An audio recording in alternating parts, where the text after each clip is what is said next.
We are reviewing the first City Council meeting of the new year held Tuesday, January 4th, 2022. From Farmers Branch City Hall, this is Council Recap here on FBTV. Hello again, everyone. I'm Jeff Brady, your Director of Communications. And again, we're reviewing rather than previewing last night's meeting. So during the next few minutes, we're hopefully going to provide just a little more context on exactly what was discussed and done during the City Council meeting. Now, normally, during these presentations, we don't include items discussed during the study session portion of the meeting because no action is taken. But we felt in this case, one topic might be of particular interest to the community because it has to do with a large development on the city's west side. And so to that end, we've invited Allison Cook, our Director of Economic Development and Planning, to help to join us here in studio and help shed just a little light on that topic. So Allison, thank you for joining us. You're welcome. Happy to have you here. So tell us a little more specifically, where is this development? The development is on the west side of town, Okay. and we say west side, west of I-35. And this particular development is along the frontage road of 635, south of 635, just east of Luna Road. And there's a body of water involved, so if people drive by, they might see that. Yes, there is a body of water involved, and on the southern portion, there are already some apartments that overlook the body of water. Okay, so there's already construction there. Correct. And now we're talking about something called Gas Monkey. What do we know about Gas Monkey? Well, we know Gas Monkey Bar and Grill opened in Northwest Dallas years ago and was a popular concept with more of an automotive theme. Right. And the proprietor, Richard Rawlings, is famous for some TV personality shows that he's on. Right. And so he had a draw with his bar and grill concept. So he's expanding that concept, and Centurion American Development Group owns this land, and so this will be their tenant. Okay, and we saw some interesting pictures, which I think we're going to be able to put up now, some artist renderings of what it might look like. Right. So it's kind of an industrial, open-air, automotive feel restaurant and live music venue. I think that's a perfect way to describe is that it. what you I would- couldn't have said it any better. Okay, well, that's just what I heard at the meeting, so I'm just repeating that. But it does, the drawings look pretty interesting. The drawings do look interesting. There's a lot of open air for, you know, health and safety these days, and it's just fun to be outside and have live music too. And to be on the water. And to be in on the Farmers water, Branch. absolutely. Now, there is an issue with what's called the flood plain, right, in this planned area. Correct. Some of their land is in the floodway, and some's in the floodplain, so they have challenges, but they're developers, they know what to do. And you really, to be specific, this is something I learned in the meeting, a floodway is very distinct from a floodplain. Very much so. Right. And really, Mark Bentley is the expert on that. is, But yeah. floodway is something we don't develop in. Floodplain, you can bring land in, so To kind of they are very different. raise the elevation Yes, of the reclamation. project. So Correct. That'll have to be done before the project can really move forward. Yes, much to be done. And that will certainly determine the timeline. I know it's speculative at this point, but the timeline would be now 2022 or more like the year after or even further out. Gosh, that's a great question for the developer because it will depend on them working through some governmental processes dealing with the floodway. So we don't know. You should be a politician. You just dodged that question pretty well. Yes, thank you. Okay. Well, Allison, thank you so much for being here today. And we'll Thank look you forward, for having me. Okay, we'll look forward to more interesting developments from your department. Hey, we always have them. Okay. Well, now moving on to the consent and regular agenda items that were discussed during the City Council meeting. Agenda item I-1 was to approve the minutes for the last meeting, the December 7th meeting of our Farmers Branch City Council. Agenda item I-2 was to approve a detailed site plan for Presidium, a multifamily development on approximately 3.789 acres located at 4040 Valley View Lane. Agenda item I-3 was to authorize our city manager, Charles Cox, to approve the purchase of 4 Tahoe patrol vehicles in the total amount of $162,492.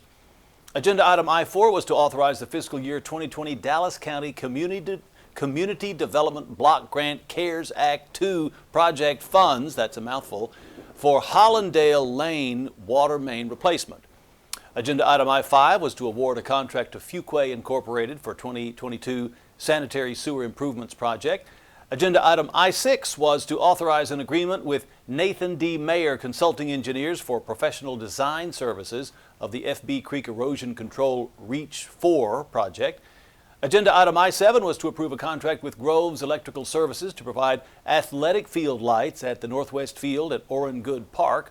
And agenda item I-8 was to amend Chapter 86 and 34 of the Code of Ordinances, establishing regulatory authority and providing definitions and regulations for the detection and elimination of illicit discharges to our city storm drains.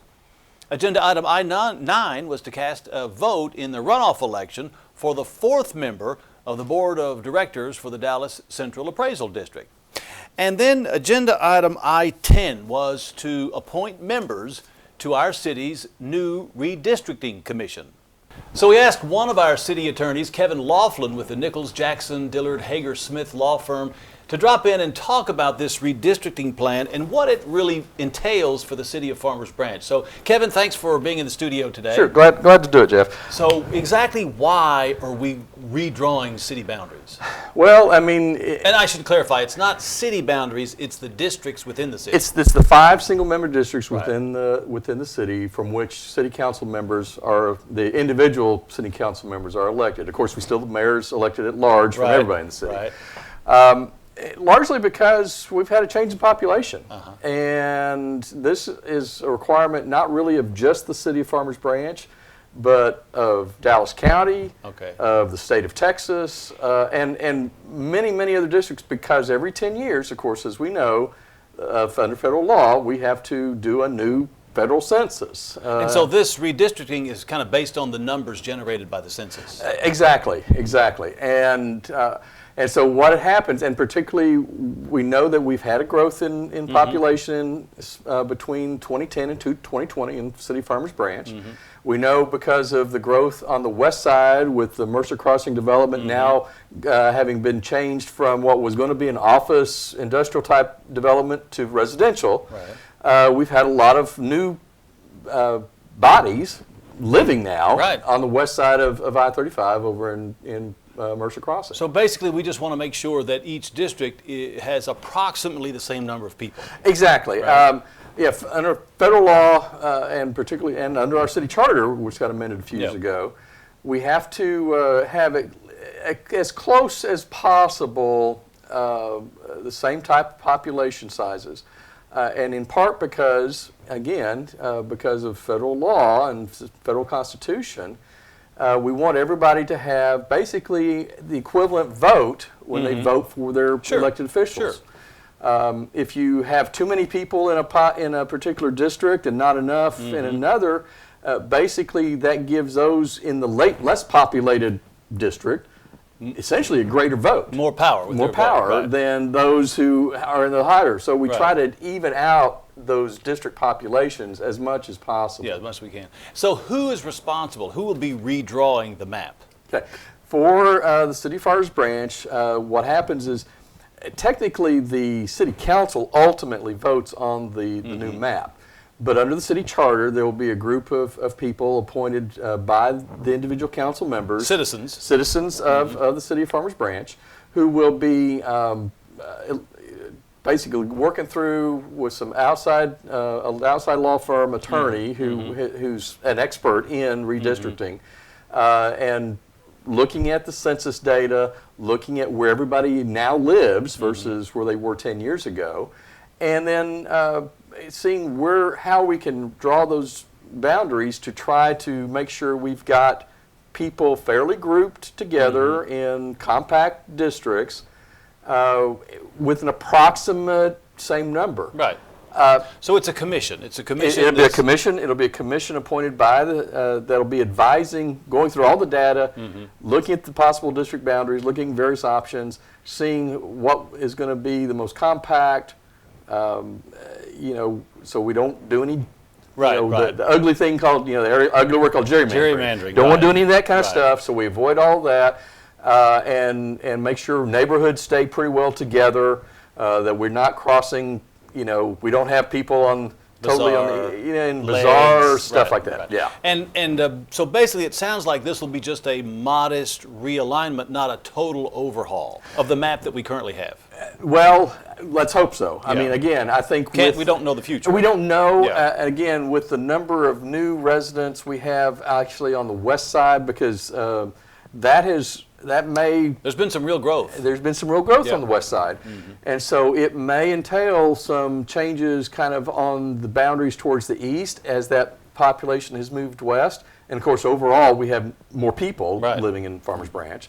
So we don't know exactly. We'll know probably more in the next few weeks as our consulting law firm presents possible maps and kind of shows, because they crunch all the data, they Yeah. get all the stuff from the Census Bureau, and basically figure out where everybody's living and What makes what sense. we do. Yeah. And these meetings that the commission will be having are all public. They'll be all public. Anyone can attend. And then do you have an idea about the timeline? When is this map supposed to be finalized? The city charter requires this to be a 6-month process, Okay. as no longer the 6-month process. The concept would be to try to start having meetings. I mean, the commission is just now being appointed. Right. So they'll probably start having organization meetings probably in the next 2-3 weeks, meeting with our consulting attorneys and possibly with Mr. Smith, the city attorney, and myself, working with some council.